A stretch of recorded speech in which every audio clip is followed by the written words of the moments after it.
Welcome back to another video guys. मेरा नाम है निखिल और आपका मेरे यूट्यूब चैनल पे स्वागत है। आज थर्सडे है दोस्तों, अभी लगभग 7 बज चुकी है। तो दिन भर आज निफ्टी और बैंक निफ्टी में क्या हुआ है डिस्कस कर लेते हैं। तो सबसे पहले हम यहाँ पे निफ्टी 50 का चार्ट खोल लेते हैं। आज थर्सडे था दोस्तों, तो वीकली एक्सपायरी थी। हमने यहाँ पे एक्सपेक्ट किया था कि काफी उतार वाला और चढ़ाव वाला दिन रह सकता है, मतलब मार्केट के अंदर आज काफी वोलेटिलिटी रह सकती है। मार्केट काफी ऊपर भी जा सकता है और काफी नीचे भी आ सकता है, ऐसा हमने यहाँ पे एक्सपेक्ट किया था। लेकिन ठीक इसके उल्टा हुआ। आज मार्केट में वोलेटिलिटी बिल्कुल नहीं थी। मार्केट एक नैरो रेंज के अंदर फंसा हुआ था। हालांकि मार्केट ऊपर नीचे कर रहा था, लेकिन वो एक छोटे से रेंज के अंदर कर रहा था। आज वीकली एक्सपायरी थी, तो हमको एक्सपेक्ट था यहाँ पे कि काफी उतार चढ़ाव वाला दिन रह सकता है, लेकिन ऐसा कुछ हुआ नहीं। मार्केट के अंदर काफी सुस्त सी एक्सपायरी थी दोस्तों, कुछ अच्छा एक्शन हुआ नहीं इसके अंदर। काफी बोरिंग सा दिन था, काफी चर्निंग वाला मार्केट था। एक ही रेंज के अंदर घूम रहा था। आप कुछ ट्रेड ले रहे थे तो बाय कर रहे थे तो मार्केट नीचे आ रहा था, आप अगर सेल कर रहे हो तो मार्केट ऊपर जा रहा था। तो इस टाइप का मार्केट था दोस्तों। ये देख लीजिए, मैं आपको यहाँ पे बताता हूँ। ये एक छोटी सी रेंज के अंदर मार्केट आज दिन भर घूम रहा था, कुछ खास एक्शन ऐसा हुआ नहीं। तो ये तो था निफ्टी का सिनेरियो दोस्तों। बैंक निफ्टी के अंदर भी कुछ ऐसा ही था, ये देख लीजिए। ये है आज का दिन। आज के दिन के अंदर कुछ खास एक्शन हुआ नहीं बैंक निफ्टी के अंदर। ऊपर के केस में 42,500 और नीचे के केस में 42,250। ये जो 250 पॉइंट्स की रेंज है दोस्तों, इसी के अंदर बैंक निफ्टी घूम रहा था, कुछ खास एक्शन हुआ नहीं। इसके अंदर सिर्फ स्टॉप लॉसेस ट्रिगर हो रहे थे। आप अगर बाय करने जाओ तो इसके अंदर सेलिंग आ रहा था, अगर आप सेल करने जाओ तो इसके अंदर बाइंग आ रहा था। तो इस टाइप का आज मार्केट था। तो आज की एक्सपायरी जो थी वो काफी ठंडी थी, कुछ एक्शन हुआ नहीं इसके अंदर। हमने यहाँ पे एक्सपेक्ट किया था कि ऊपर के साइड में अगर ये 42,550 के ऊपर निकलता है तो उसके केस में हमको 42,650 42,700 तक ये मार्केट जा सकता है। कल हमने यहाँ पे डिस्कस किया था कि 42,700 ये जो जोन है, ये सेलिंग वाला जोन है। यहाँ पे आके मार्केट रिजेक्ट हो सकता है, क्योंकि यहाँ पे 3 बार ऑलरेडी मार्केट रिजेक्ट हो चुका है। तो अब ये चौथी बार जब जाएगा तो डेफिनेटली यहाँ पे रिजेक्ट होगा। वहां से आपको एक सेलिंग वाली अपॉर्चुनिटी मिल सकती है।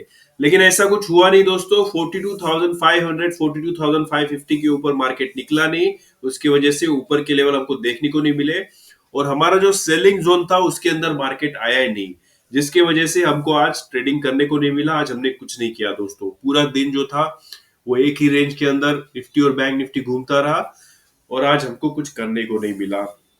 तो ये तो था बैंक निफ्टी का एनालिसिस। अभी कल के मार्केट में, मतलब फ्राइडे के मार्केट में क्या हो सकता है देख लेते हैं। लेकिन फ्राइडे का मार्केट देखने से पहले एक नजर ग्लोबल मार्केट्स पे डाल लेते हैं। तो सबसे पहले हम यहाँ पे सिंगापुर का निफ्टी खोल लेते हैं। सिंगापुर का निफ्टी दोस्तों 18,100 के आसपास चल रहा है। इसके अंदर हमने डिस्कस किया था कि जब तक ये 18,300 के ऊपर निकल के टिकता नहीं है, तब तक इसके अंदर ऊपर वाला मोमेंटम नहीं आने वाला। 18,300 18,250 ये रेजिस्टेंस वाला एरिया है। देख लीजिए दोस्तों, यही से इसके अंदर ये शार्प करेक्शन आया और इसके अंदर ये प्रॉफिट बुकिंग आ रहा है। तो इसके अंदर जो है दोस्तों 18,000 का अच्छा खासा सपोर्ट जोन है। देखते हैं इसको होल्ड कर पाता है कि नहीं। सिंगापुर के निफ्टी के अंदर दोस्तों करेक्शन चल रहा है, देखते हैं इसके अंदर आने वाले समय में कैसा एक्शन होता है। अभी डॉलर इंडेक्स का फ्यूचर का चार्ट खोल लेते हैं दोस्तों। ये डॉलर इंडेक्स का फ्यूचर का चार्ट है दोस्तों। इसके अंदर हमने डिस्कस किया था कि यहाँ पे बम्प एंड रन रिवर्सल वाला पैटर्न बना हुआ है। बम्प एंड रन रिवर्सल वाला पैटर्न जो होता है दोस्तों वो निगेटिव होता है। जब से ये ट्रेंड लाइन को तोड़ के नीचे टिका हुआ है दोस्तों, तब से लेके अब तक निरंतर इसके अंदर करेक्शन आ रहा है। ये देखिए, ये ट्रेंड लाइन को इसने तोड़ा यहाँ पर और निरंतर इसके अंदर करेक्शन आ रहा है, धीरे धीरे नीचे खिसक रहा है। अभी ये जो लीड इन फेज वाली ट्रेंड लाइन है दोस्तों, इसको भी इसने तोड़ दिया है। ये देखिए यहाँ पे, ये लीड इन फेज वाली ट्रेंड लाइन को भी इसने तोड़ दिया है, तोड़ के ये नीचे टिक रहा है।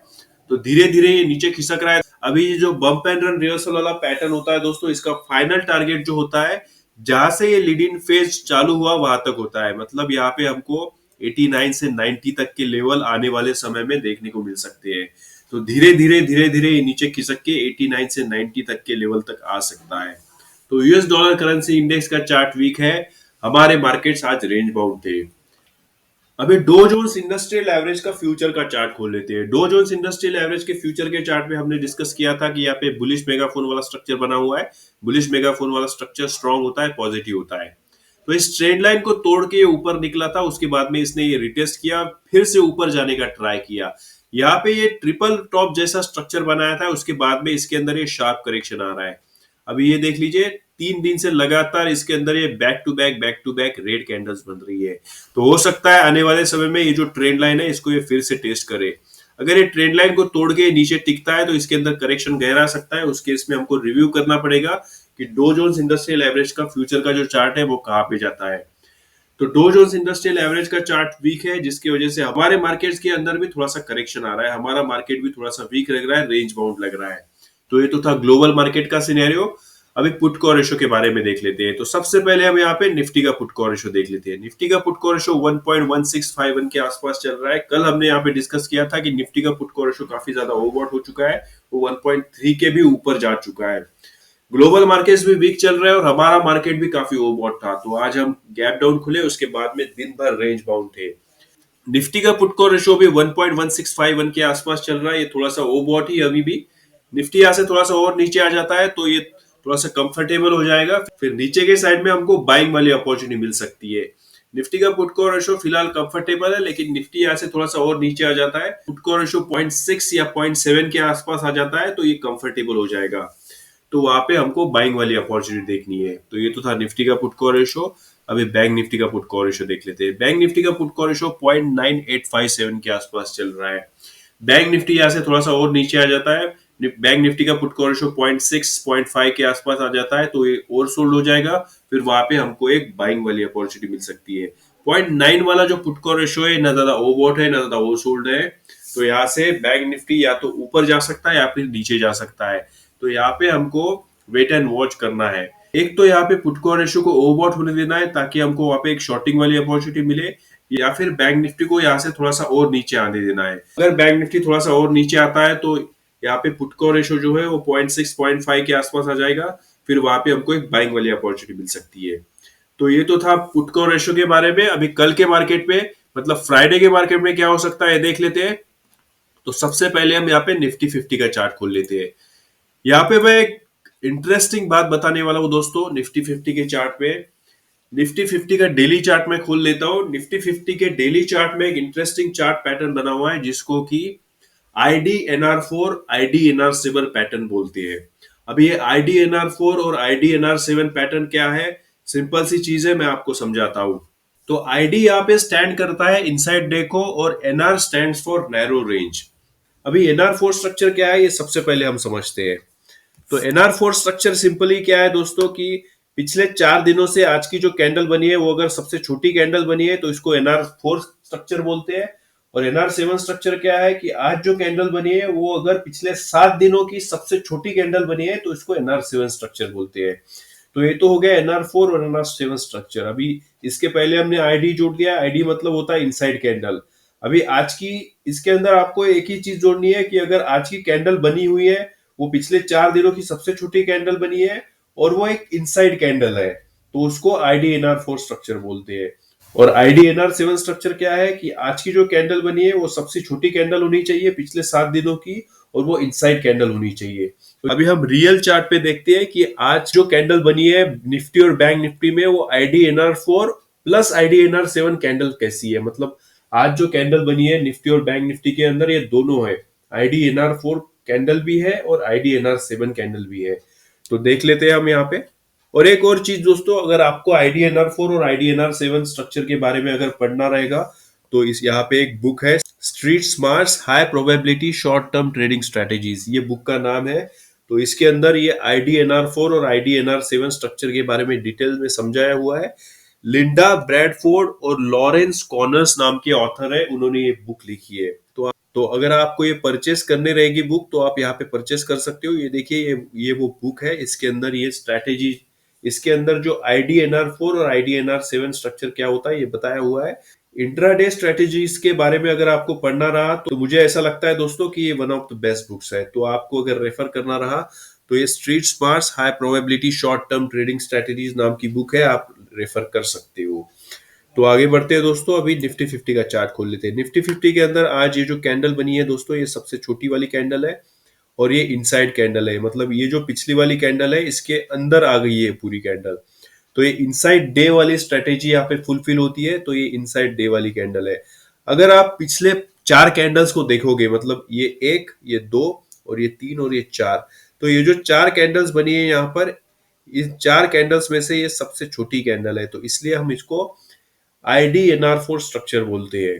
तो ये IDNR4 स्ट्रक्चर का ये जो क्राइटेरिया है दोस्तों, ये फुलफिल करता है, इसलिए इसको IDNR4 स्ट्रक्चर बोलते हैं। अभी IDNR7 स्ट्रक्चर कैसे बन गया ये एट द सेम टाइम, मतलब ये IDNR4 स्ट्रक्चर तो है लेकिन IDNR7 भी स्ट्रक्चर है।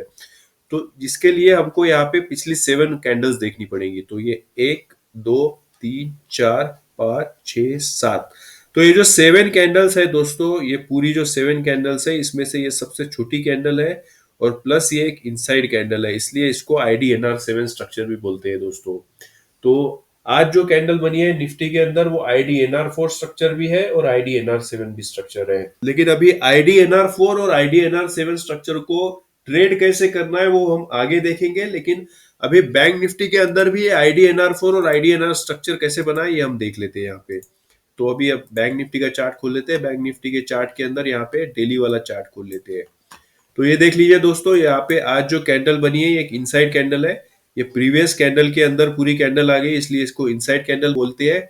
अभी IDNR4 स्ट्रक्चर कैसे है, एक तो ये इनसाइड कैंडल है और ये जो पिछले वाली 4 कैंडल्स है इसमें से ये सबसे छोटी कैंडल है दोस्तों। आज आज जो बनी है ये सबसे छोटी कैंडल है, इसलिए इसको IDNR4 स्ट्रक्चर बोलते हैं। अभी ये IDNR4 स्ट्रक्चर तो है लेकिन at the same time IDNR7 structure भी है। तो ये IDNR स्ट्रक्चर कैसे हमें देखते हैं, उसके लिए हमको पिछले 7 कैंडल्स को देखना पड़ेगा। तो ये 1 2 3 4 5 6 7, तो ये 7 कैंडल्स में से ये सबसे छोटी वाली कैंडल है दोस्तों आज जो बनी है, प्लस ये इनसाइड कैंडल है, इसलिए इसको हम IDNR7 स्ट्रक्चर बोलते हैं।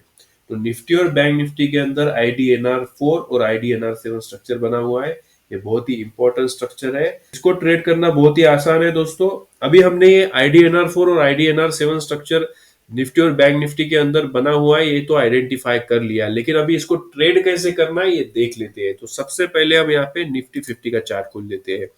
IDNR4 और IDNR7 स्ट्रक्चर को ट्रेड करना बहुत ही आसान है दोस्तों। उसके लिए आपको कुछ नहीं करना है, आज जो कैंडल बनी है उसका हाई और उसका लो आपको मार्क करना है।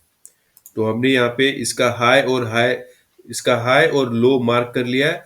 आज के कैंडल का जो हाई है निफ्टी के अंदर वो 18,155 के आसपास है। आज के कैंडल का जो लो है निफ्टी के अंदर वो 18,064 के आसपास है। IDNR4 और IDNR7 को ट्रेड करना बहुत ही आसान है। आज के हाई के ऊपर अगर मार्केट निकलता है तो आपको वहां पे बाय करना है, और आज के लो के नीचे अगर मार्केट निकलता है तो आपको वहां पे शॉर्ट सेल करना है। बस इतनी सिंपल सी स्ट्रैटेजी है दोस्तों। तो आज हम निफ्टी और बैंक निफ्टी का दोनों एक साथ देख लेते हैं। बैंक निफ्टी के अंदर हम हाई और लो मार्क कर लेते हैं। बैंक निफ्टी के अंदर जो हाई है वो यहाँ पे है और लो जो है वो यहाँ पे है। आज का जो हाई है दोस्तों बैंक निफ्टी के अंदर वो 42,501 के आसपास है। आज का लो जो है बैंक निफ्टी के अंदर वो 42,237 के आसपास है। तो आपने हाई और लो तो अभी मार्क कर लिया। अभी जैसे ही आज का हाई क्रॉस करेगा कल तो आपको बाय करना है, और आज का लो जैसे ही क्रॉस करेगा कल तो आपको शॉर्ट सेल करना है। तो 42,501 के ऊपर अगर मार्केट निकलता है कल तो आपको बाय करना है, और 42,237 के नीचे अगर मार्केट निकलता है तो आपको शॉर्ट सेल करना है। बस इतनी सिंपल सी स्ट्रेटेजी है दोस्तों निफ्टी और बैंक निफ्टी के अंदर। कल अगर सपोज बैंक निफ्टी आज का हाई क्रॉस करता है, मतलब 42,501 के ऊपर निकलता है, तो आपको बाय करना है। उस केस में आपका स्टॉप लॉस क्या रहेगा, आज का लो रहेगा दोस्तों, मतलब 42,237 का स्टॉप लॉस रहेगा नीचे के अंदर। और सपोज पहले वो नीचे के साइड में निकलता है और आज का लो क्रॉस कर देता है तो आपको वहां पे शॉर्ट सेल करना है, और ऊपर के साइड में आपका जो स्टॉप लॉस रहेगा दोस्तों वो 42,501 के ऊपर रहेगा। तो इस तरह सिंपल सी स्ट्रेटेजी है दोस्तों आपको IDNR4 और IDNR7 को ट्रेड करने के लिए। ये तो था दोस्तों आज का निफ्टी और बैंक निफ्टी का एनालिसिस। आपको मेरा IDNR4 और IDNR7 के ऊपर जो मैंने इंफॉर्मेशन दी है वो आपको कैसी लगी नीचे कमेंट सेक्शन में बताइए। लेकिन फिर भी कल मार्केट कहाँ पे खुलता है उसके ऊपर सारी चीजें डिपेंड करती है। मार्केट अगर हमने जो लेवल्स डिस्कस किए उसके काफी ऊपर या फिर काफी नीचे खुल गया तो ये IDNR4 और IDNR7 स्ट्रक्चर फेल हो जाएगा दोस्तों। उस केस में आपको वेट एंड वॉच करना है, put call ratio, option chain का डेटा और वर्ल्ड मार्केट का सिनेरियो, ये सारी चीजें देख के आपको डिसीजन लेना है। तो आज के वीडियो में इतना ही। Thank you so much for watching my videos. मेरे वीडियोस को लाइक शेयर और सब्सक्राइब कीजिए। तो मिलते हैं किसी नेक्स्ट वीडियो में, तब तक के लिए thank you so much and bye.